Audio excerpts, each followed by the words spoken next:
Thousands of people have died in the storm here recently. Thousands, not hundreds.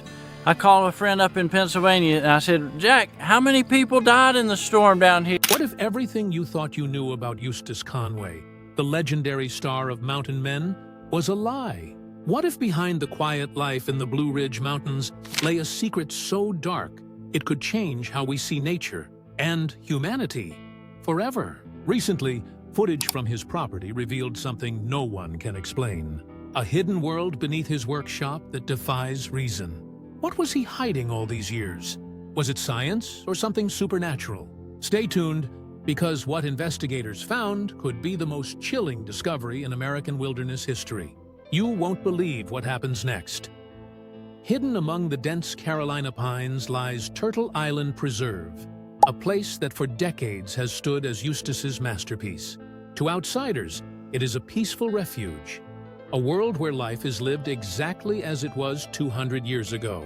Log cabins, wood smoke curling through the trees, the hum of the nearby river. It all painted a picture of simplicity and balance. But behind that image was something few ever saw. 200 yards away from Eustace's main cabin stood a small, moss-covered workshop. It looked harmless, even charming. But to those who knew him, that little building carried a weight of mystery.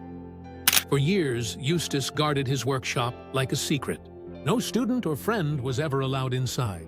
When asked why, he only smiled and said, "Not yet." As time passed, his bond with that place deepened into obsession. Neighbors often saw him wandering barefoot through the night, toward it, guided by memory alone.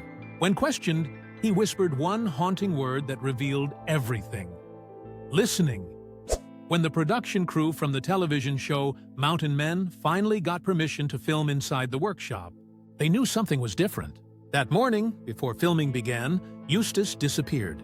The crew searched everywhere, by the river, through the cabins, even into the woods.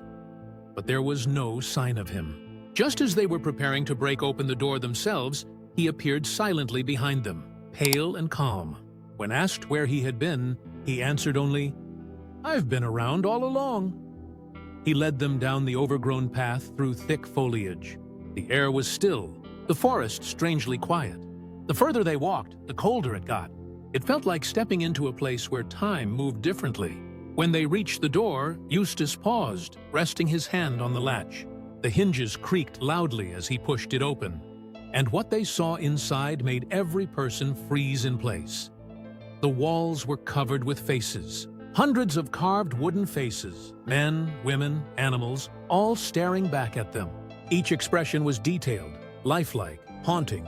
They seemed to follow the crew as they moved. Light from the windows fell across the carvings, casting long shadows that looked alive. Someone whispered, "This isn't a workshop, it's a shrine." At the far end of the workshop stood a smaller, weathered door. No one from the crew dared to open it, but Eustace Conway stepped forward without hesitation. The hinges moaned as the door creaked open, revealing a room that felt older than the cabin itself. Inside, animal skulls hung from the rafters in precise geometric patterns, their hollow eyes catching the flicker of lantern light. Dried herbs and twisted vines were arranged into strange symbols across the ceiling, symbols that looked more like incantations than decorations. Scattered on the dirt floor were tools, crafted from a mix of bone, wood, and metal, shaped with an impossible precision that defied logic or purpose. Then one of the crew members pointed upward. Beneath a curtain of dried vines, something massive came into view. A construction of wood, stone, and what appeared to be bone. It was part sculpture, part machine, part map. Yet it belonged to none of those things completely. When someone asked, "What is this?" Eustace's reply was chillingly simple. "Work," he said. The air grew cold, the room dimmed, and for a moment, everyone could see their breath. Cameras began to glitch, audio hissed with static, but they kept filming, unable to look away. In one corner stood a rough wooden shelf filled with hand-bound journals. Their pages were covered in narrow handwriting that slipped between English and an unknown language. Drawings of constellations, plants glowing in the dark, and human-animal hybrids covered the margins. When a crew member tried to read one, Eustace stepped in front of him. "Not yet," he warned. Then came the recordings. Old cassettes and film reels labeled "The Mountain's Voice." When played, the sound began like wind through trees, but soon turned unnatural. Low frequencies that vibrated the air. Pain shot through their jaws. Colors flickered before their eyes. And then, silence. Eustace smiled faintly. "Now you know," he said. And for the first time, the crew realized they had just witnessed something far beyond human understanding. What they found below would change everything. It wasn't a cellar. It was an underground laboratory. Rows of shelves lined the walls, filled with glass jars. Some held animal organs, others strange glowing plants, feathers, and unidentified substances. On a table sat notebooks marked cycle study and reversion data. There were old scalpels, microscopes, and instruments that looked handmade from salvaged glass and metal. In one corner sat a chest containing bones, some clearly animal, but a few unmistakably human. Another crate carried film reels labeled Cycle 19, Observations of Conscious Adaptation. Authorities refused to reveal what was on the tapes. Then, behind a false wall, investigators found something far more shocking. A skeletal figure lying on a wooden table. At first glance, it looked human, but the limbs were too long, the fingers too thin, the jaw narrow and sharp.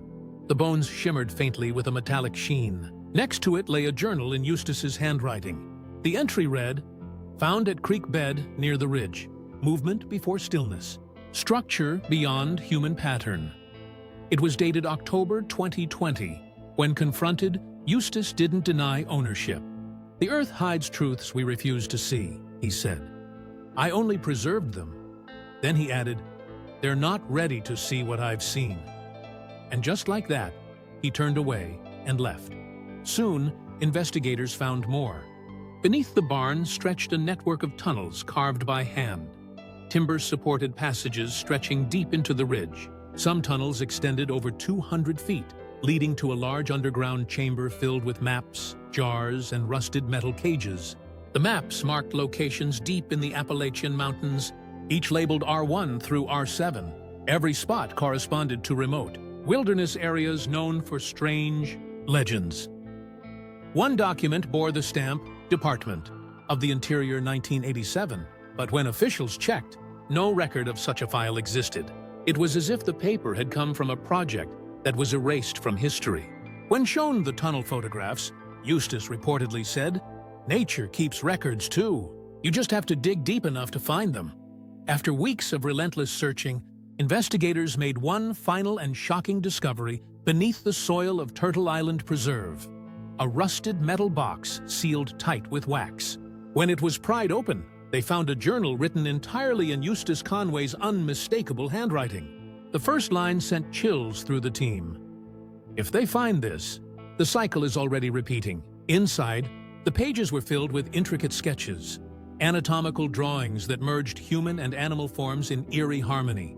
There were notes about how the body adapts to extreme cold, isolation, hunger, and even darkness. Some entries described what he called the balance, a force connecting man and nature, something ancient, something older than civilization itself.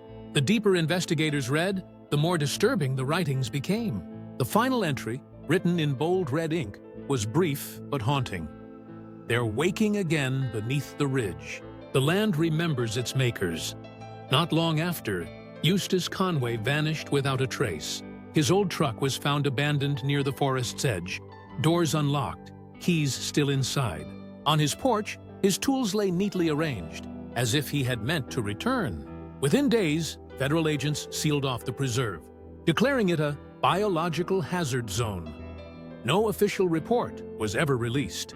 Yet locals swear that on silent nights, a soft blue light still rises from the ground where the barn once stood, like the earth itself remembering the man who tried to speak its language. But one thing is certain, Eustace Conway's peaceful image as the wise hermit of mountain men is gone. What remains is a story of obsession, discovery, and something that defies human understanding. He once wrote, "Nature is older than truth. What we fear we bury. What we bury, the earth remembers." Maybe Eustace Conway wasn't just living with nature. Maybe he was communicating with it. The sounds, the faces, the bones, all pieces of a mystery bigger than we can imagine. Whatever the truth is, Turtle Island Preserve will never be the same. And if you listen closely, you might hear what Eustace heard all along. Because sometimes the forest listens back. Don't forget to like, share, and subscribe for more chilling stories like this one. Thanks for watching.